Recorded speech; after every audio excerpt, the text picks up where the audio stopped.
Welcome back to Fog Racing driver ratings for the second round of the F1 2022 season. We were in the Kingdom of Saudi Arabia. It was explosive, it was action packed, pun intended, definitely. Max Verstappen won from Charles Leclerc and Sainz. That was your top three, but this is the driver ratings. We start from the bottom and we work our way to the top. Any opening thoughts, big man, before we dive in? No, I think you covered everything. I covered everything, but coming up in last place we have Mick Schumacher.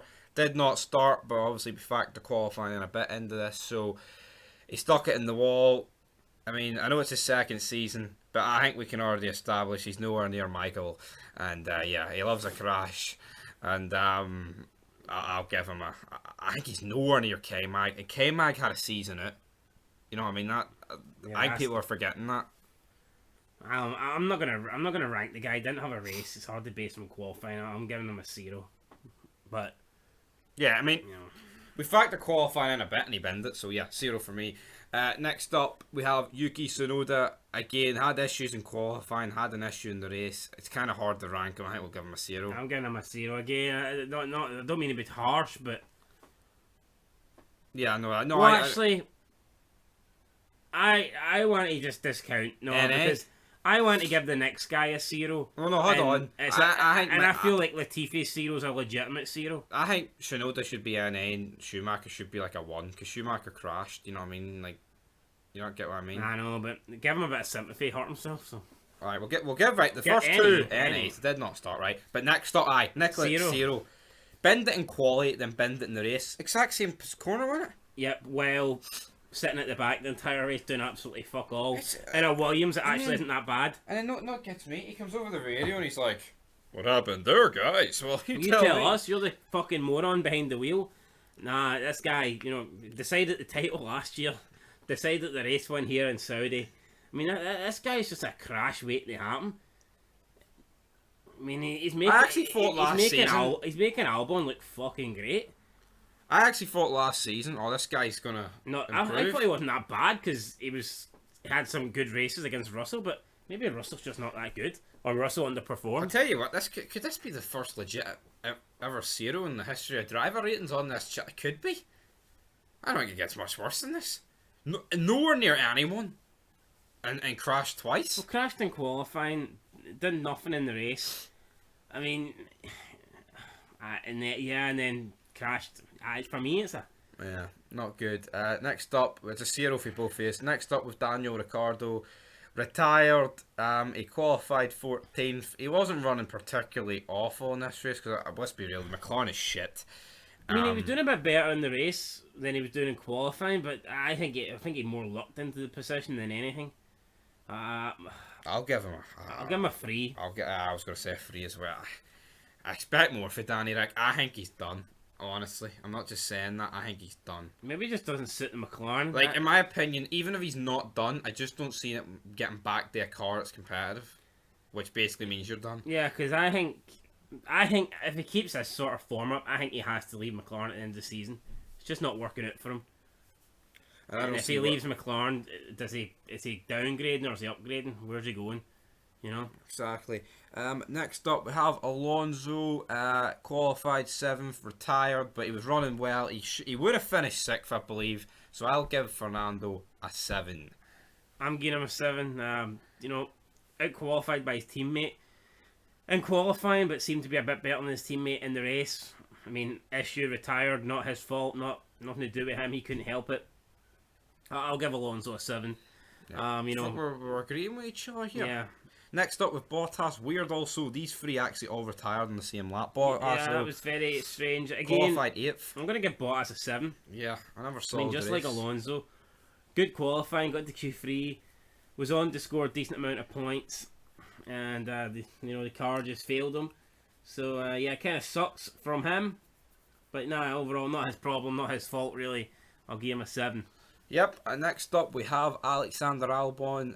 Basically, the last guy to finish, even though he crashed. He classified, he did retire, but he classified, so yeah, qualified 16th, but an ambitious move up the inside of Lance Stroll for what, P13 was it? Yeah, I'm going to give him a 3, same as Danny Rick. Yeah, I mean, We don't even. Like, let's be real. We don't even know the pace of this Williams. Latifi seems like he's went way backwards, and Albon's not that good. So I don't really know what to fucking. Yeah, I mean, This car. But you know what? I will say this: Mercedes engine. Like, I'd say it's probably between Williams and Aston Martin for the slowest car in the grid. see if you're shit, right? See if you're not that good and you don't have pace. At least get your car to the finish. At least don't make mistakes. Yeah, I mean, look at Hulkenberg. Like, I mean, see he gets 12th Latifi. here. Like, we know, like, right, Latifi's proved last year, right, that, I mean, he's not that fast, right, and Russell did more or less out qualifying almost every time and that. So see if you've not got you need to be at least consistent in bringing the car home. You can't be slow and fucking constantly crashing and, you know, hitting into drivers and making mistakes and getting into shunts. I know. It just doesn't work. I mean, see if you're fast and you're doing that, then you almost get away with it. It's Exactly. like Max Verstappen, when he first started at Red Bull. I mean, he made a lot of mistakes. He threw away a lot of points, threw away some wins, podiums.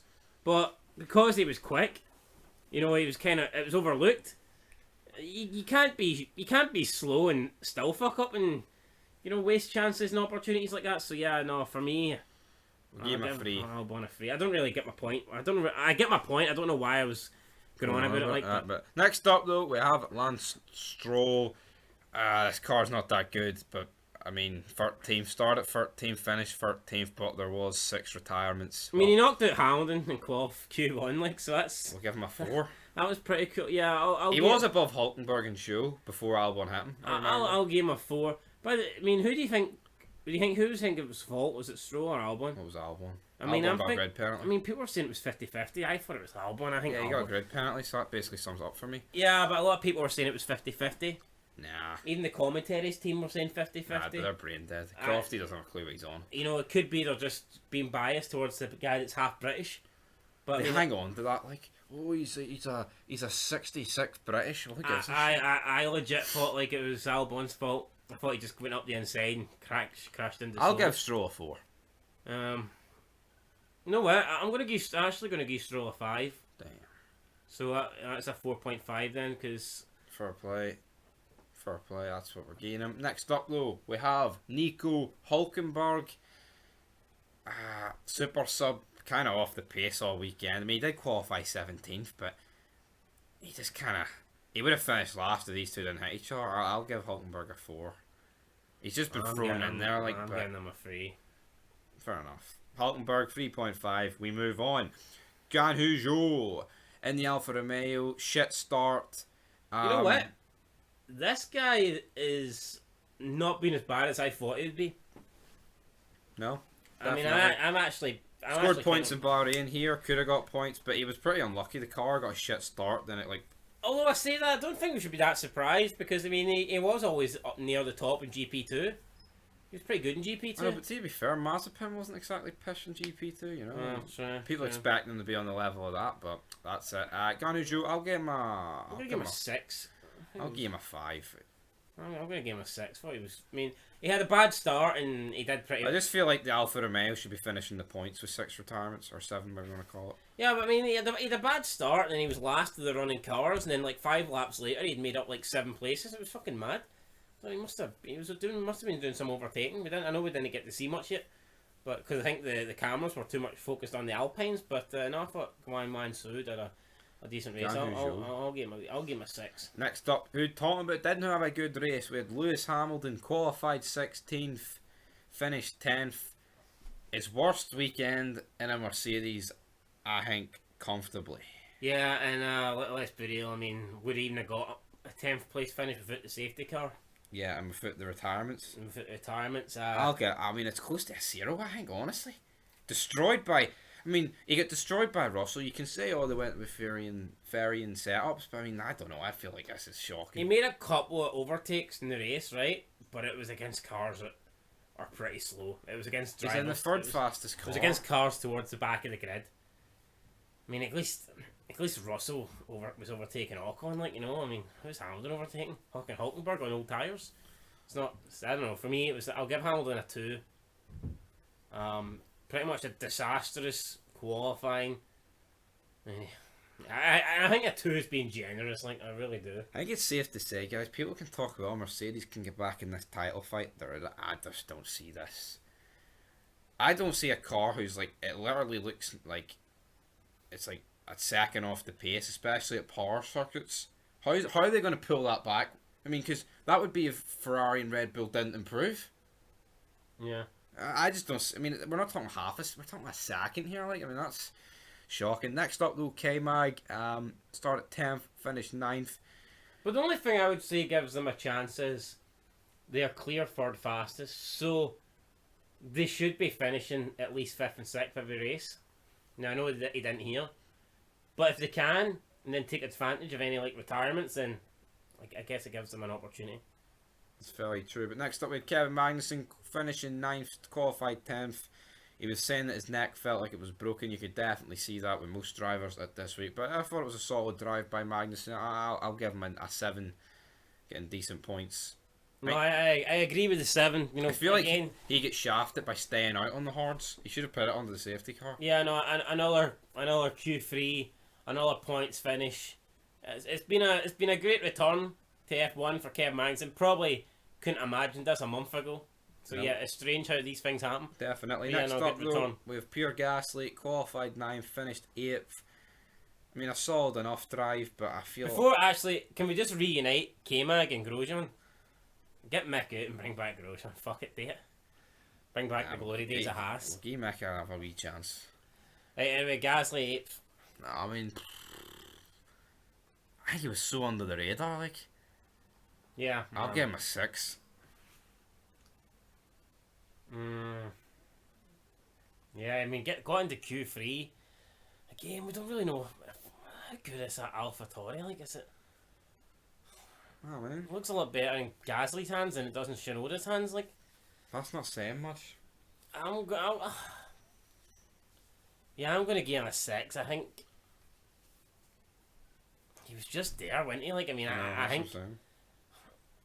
just like the guy that finished ahead of him, I don't think he was overly impressive. Like, I think he just kind of locked into that position. Yeah, like Norris locked into it, but in a car that is visibly and clearly nowhere near what it was last year, I think Norris did pretty good. We don't do half ratings, don't we not? No. I'll give him a 7. I think he did lock into this. It was more the strategy, but you know I'm what? going to give him a 6. I mean, I thought he was okay, like, but nothing spectacular. For a large part of the race, he was actually behind Ricardo. No, he locked into it, but I mean, he did finish 7th in a car. It shouldn't be finishing there, so I'll rate him there. Next up, though, we've got Esteban Ocon, qualified 5th, so he was best of the rest, essentially. Out qualified Russell, like, you know. And he finished 6th. Good. Yeah, but Bottas was in front of him, so was Alonso.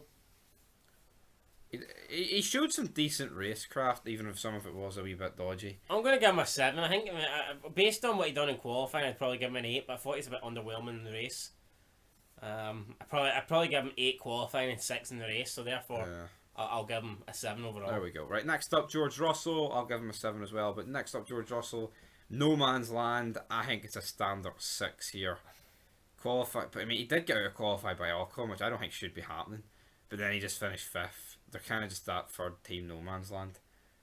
No, yeah, I mean, I think it's quite clear the Mercedes, the speed advantage they have over the rest. Like, they might not be anywhere near the top 2, but they're quite a bit clear. And I think that's evident based on how far he finished ahead of the chasing pack. Didn't really have much to do.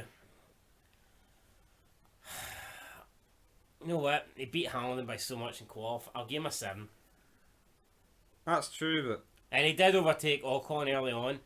But then again, I felt like the Alpines didn't help themselves. They could have, rather than try and stick with Russell, they wasted about 12 seconds battling with each other. Who knows? Could that have proved vital? But exactly. No, he made a move early on Ocon, managed to get himself into 5th, and then pulled away and got 10 points for himself in the team. So overall, it was a good weekend for Russell. That is it. But into the top 2 teams with Sergio Perez in 4 got pole, but it just went backwards for there. He had a shit pit stop because of the safety car.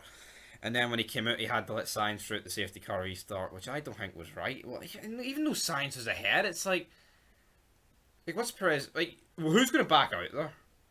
And it's so hard to tell who's who, like who's ahead. He gets shafted, but it was a great pole position lap. I will give Perez an 8. I'm going to give him an 8 as well. I mean, out-qualize Max, not easy to do. He showed that he clearly had the pace at the start. in the first Yeah, because stint. he was actually pulling away, and I think he was looking good for the win. And But- who knows, if they don't do that thing at the... If he doesn't have to let Sainz through, maybe he follows Max through and they're but battling. my only problem is Max. I would have given him a 9, but the reason I'm not giving him a 9 is Max went on to catch Leclerc and overtake Leclerc. Perez never really, even made a move on Sainz. Even if Perez was challenging Sainz and just couldn't get past him, I'd probably give him a 9. But maybe, I don't know, is that a mentality thing? Is it like, I've just been shafted? I don't know, but I thought Perez would have done more from 4th. That's the bottom line, He guys. was setting fastest laps in 4th place. But I tell you what, that's what Perez needs to do. Minimum 4th. You know what I mean? Yeah, no, but I feel sorry for him because this is what he needs to do minimum, but he's actually really done well this weekend. Yeah, he's still finishing 4th. It doesn't really seem... But when he qualifies 4th, Yeah, he but needs to be aiming high. But the thing is, Perez could have a pish weekend and come 4th. Yeah, Perez could be pish and come 4th. but he's actually been really good here and still came 4th. Seems a bit harsh. That's it. I'm giving him an 8. I'll give him an 8 too. Next up with Carlos Sainz, I will give Sainz a 6. Yeah, I mean, apart from him putting it on professional pole in Q3, I was not that impressed with Sainz this weekend. I'll tell you what though, right? I don't think he's been that good this season, but he's still 2nd place and 3rd place, which I think is pretty. You know what I mean? That's what you need. If that's Bottas not being good, he's finishing, jobbing out the midfield cars. You know what I mean? That's consistency. So, if Sainz can turn it around and lock that little bit of pace. We've had 2 race weekends, right? And Sainz has been, so far, right, outclassed by his teammate. But he's only 11 points behind him. Exactly. Because he's been there. So, I mean, who knows? If Sainz can turn it around, he could still be in the title fight. But yeah, no, it wasn't a great weekend for him. But, I mean, he didn't have a great weekend and he still got a podium. So, for me, that's impressive. In a way. That is it. Next up with Charles Leclerc, qualified 2nd, was 1st for most of the race after Perez's stop. Get shafted by the FSC because the cold tyres. Potentially could have won this race towards the end when he was in 2nd place. There was one lap where he was very close to Max. It was the closest he got And then since Albon Max took out overtook him. Stroll. And yet he wasn't able to go for a move because of the yellow flag. It's all ifs and buts, but I actually think Leclerc had a really good opportunity to overtake Max. Obviously, he couldn't go for it, and then he never really got that close again. I'm going to give Leclerc... I'm going to give him an 8. I'm going to give him an 8. I think Red Bull the quickest car here. Especially in race trim. Yeah. Yeah, no, I probably... I agree And I feel like, if I know you can say hypothetically, but I do honestly think, without that crash at the end, Leclerc probably would have got past Max. Or at least there would have been a proper attempt. And he dominated practice and everything, like so. I mean. Yeah, you know what I mean. 8. Max, though, qualified 4th, which was shocking by his standards. I'm giving Max a 7. I don't think he was as impressive for me as Leclerc or Perez. You know, crucially, he got past Sainz, he locked past Perez, and then, alright, it was good getting past Leclerc, but he didn't lock it, but he got lucky at the end with that crash. You know what I mean? But yeah, Max, I'll give you a 7 as well, guys. So there's your driver ratings. The highest was an 8. Some people got 8s, nobody got a 9, didn't they not? No. But we'll do a quick up of the standings. Leclerc on 45 leads Sainz by 12, so obviously someone can't do math here. Then Verstappen's on 25, Russell on 22. Hamilton already 29 points behind. Is it over? Oh, wait, I didn't know Leclerc got fastest lap for this race, that's why. That's why. Is it over for Hamilton? Is it done? Is there any chance this guy wins the title? Well, I mean, you could say he's only 9 points behind Verstappen. Yeah, but that's... Yeah, but that'd be different if Ferrari were pish. Yeah. It's not over, like, but... It could be over after the next couple of races, like, couldn't it? I just don't see how they outscore the top 2 teams. They can't outscore them on merit. Alright, but let's just say in Australia, like, what if the Ferraris, same thing happened to Ferrari that happened to them, it happened to the Red Bulls in Bahrain, you know, double DNF. Max has a gear, you know what I mean? I know what you mean, but then they need to rely on an upgrade for the next couple of races, which isn't happening, you know. But Ocon 14, Perez 12, Magnussen 12, Bottas 8, Norris 6, Ferrari with a massive lead. Like, if Hamilton wants to have any chance to win this title, he needs to be doing what Russell's done so far. Finishing either 6th or 5th. 1 point in 10th ain't gonna cut it. No. So, you know. That's the bottom line there. But anyway, guys, that'll do it for your Saudi Grand Prix driver ratings. Leave your thoughts below. Is there any final thoughts before we go to Melbourne? Not a lot. I mean, the driver standards look a wee bit harsh on Perez. I mean, it's mad that he's on the same points as Magnussen and 2 behind Ocon. And 4 behind Hamilton. Like, I mean, it doesn't... I tell you what, see if Red Bull were in front of Mercedes in the constructors, you could probably say that is the order of the grid. Although I would say the midfield 4 are pretty close. Yeah, Alpine has Alfa Rosso, Alfa Romeo, and Alfa Tauri. It's hard to pick between them. Alfa Rosso? I actually probably would agree with that. Like, aye, that's it. Yep, and that's the bottom line, Well, guys. Vettel should be back for Australia. It'll be interesting to see how he gets on. Will it? Will he get a Q1? No. And on that note, I mean, that's with COVID or no COVID. But until next time, peace.